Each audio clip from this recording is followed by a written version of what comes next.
Assalamu alaikum dear friends, hope everyone is fine and once again welcome back to our channel The Knowledge Intimation. Alright dears, today we are going to talk about the difference between subjective and objective poetry. आज का हमारा जो topic है वो subjective और objective poetry के दरमियान जो फर्क है उसको हम स्टडी करने जा रहे हैं. सबसे पहले मैं आपको ये बताऊं कि सब्जेक्टिव पोइट्री को पर्सनल और ऑब्जेक्टिव पोइट्री को इम्पर्सनल पोइट्री भी कहा जाता है. So let's discuss subjective poetry first. सबसे पहले subjective poetry को discuss करते हैं कि subjective poetry क्या है.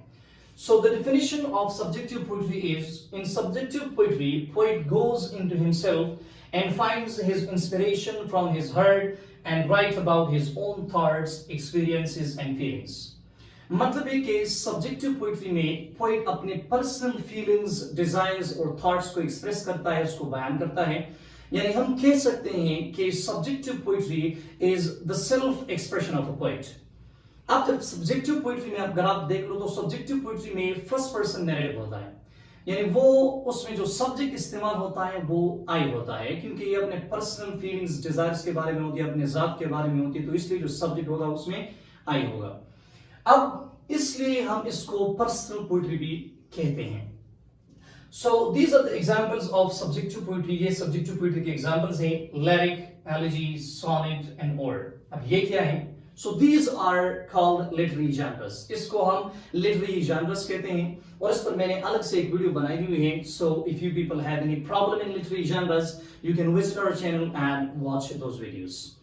अब दूसरे साइड पर हमारे साथ objective poetry है. So the definition of objective poetry is, in objective poetry, poet goes out of himself and mingles with outer world patients. यानी ऑब्जेक्टिव पोइट्री जो होती है वो इम्पर्सनल होती है, वो अपने जात के बारे में नहीं होती, बल्कि अपने जात को बयान करने की बजाय वो बाहर की दुनिया की चीजों को देखकर, जो पोइट होता है वो बाहर की दुनिया की चीजों को देखकर उसको एक्सप्रेस करता है और उसको बयान करता है. तो इसलिए हम इसको जो है ना वो इम्पर्सनल पोइट्री भी कहते हैं. और हम ये भी कह सकते हैं कि जो ऑब्जेक्टिव पोइट्री होती है, it is the outer representation of the world. ये बाहर की दुनिया को जो है ना उसकी रिप्रेजेंटेशन होती है, क्योंकि पोइट जो भी लिखता है वो बाहर की दुनिया की चीजों को देखकर लिखता है. And the examples of objective poetry, अब ऑब्जेक्टिव पोइट्री की जो एग्जांपल्स हैं वो एपिक है, नॉवेल और ड्रामा.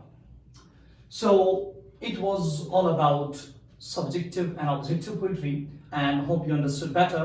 Thank you.